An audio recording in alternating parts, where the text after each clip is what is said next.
if you're going to live by the law, you're going to do the whole law. That alone to tell you that there's no way, absolutely, positively, there's no way you could be under law and under grace. Because if you do one, you got to do all, and that means that you got to kill some people to commit adultery, you got to kill some people for bestiality, you got to kill some people, you got to kill the people who committed incest. You got to kill them according to the law.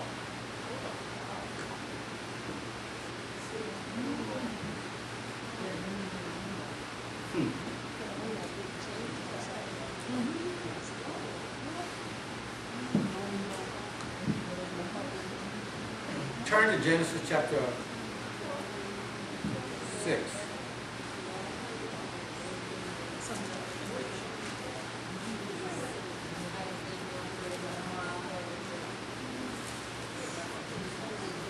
Turn to Genesis chapter 6.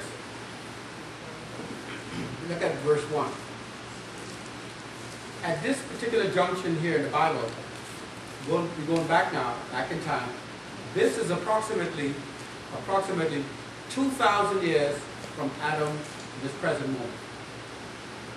2,000 years.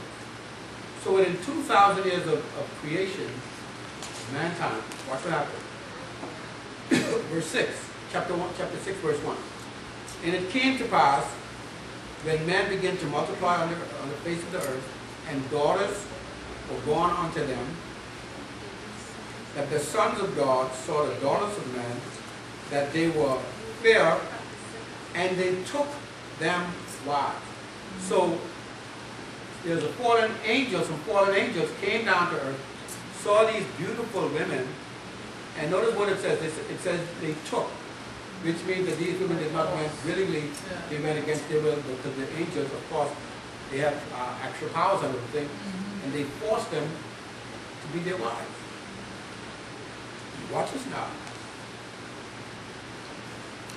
And they took them wives, all which they chose. So they was choosing who they want.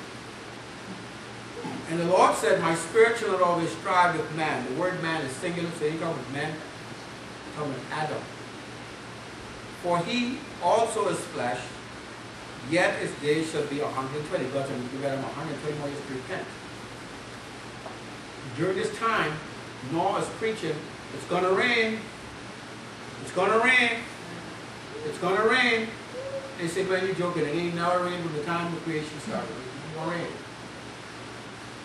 And it says there were giants in the earth in those days, and also after that, which means that there were two eruptions. When they got into the land of Canaan, there were giants in the land, right? Yeah.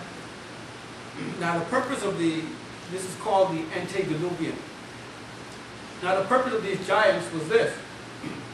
In Genesis 3:15, God prophesied, God gave the word rather, that the seed of the woman will defeat Satan. Yeah. So Satan said, well, if I can just take all the women and mess them up, it can be no seed. So he dispatched those fallen angels. He said, go down to earth, take those women, and produce children, and corrupt the human race. Create a hybrid race. I got to stop the seed of the woman. To stop the seed of the woman, every woman has to be contaminated. And so that's what happened here. So there was these giants. And that's why God was sending the flood. I hear people preach and they don't even understand why God was sending the flood. God was sending the flood to save humanity. Yes, Sister Brenda?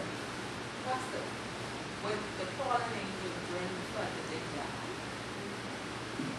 Unfortunately, fallen angels kind of died because they're disembodied spirit. If you go into Peter, they are bound in chains in the abyss. So obviously, God. So God would have dealt with them. Oh, absolutely, they're bound now. Because all mankind. Right, they're not free. They're not free. They're not free to tempt. They're bound in the abyss. And so, the purpose of these giants was to try and destroy the seed of the woman, to contaminate every woman on the earth, so Jesus can't come. Listen, our salvation, trust me, this thing, if I can use this terminology, it bankrupt heaven. Yeah. That's a phrase, not literally, but it bankrupt heaven. It took everything heaven had to redeem us. Yeah. Now, let's continue to verse 4. And also after that, when the sons of God came in unto the daughters of men, and they bare children to them, The same became mighty men which were of old, men of renown. Goliath, I think, was 18 feet tall. 6 fingers, he had 6 fingers on each, and six toes. His bed was 18 feet long. And they were a hybrid race. And they had super strength. Look at verse 5.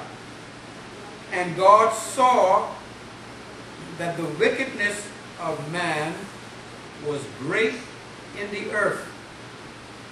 Listen to this. And that every imagination of the thoughts of his heart was only evil continually. The fallen angels that came down taught man how to sin.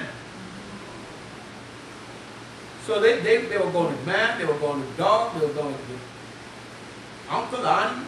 They taught man how to sin.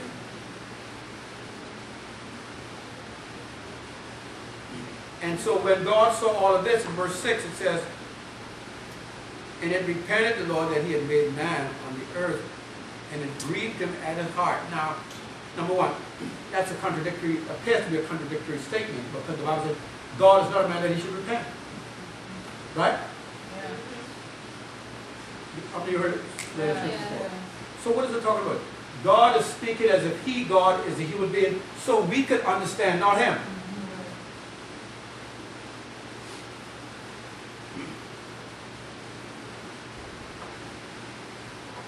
And God said, speaking as man, sorry I made you. And grieved to my heart. Yet, he wasn't sorry. He wasn't grieved because he knew it was going to happen. But he's using it to teach us, not him. Verse 7. And the Lord said, I will destroy man whom I have created from the face of the earth, both man and beast and creeping thing and the fowls of the air, for it repented me that I have made them. Look at verse 6. Look at verse 6. What y'all see in verse 6? Grace. Grace. But Noah found grace in the eyes of the Lord. Somebody said he landed high and dry. Noah found grace in the eyes of the Lord. Look at drop down to verse 11.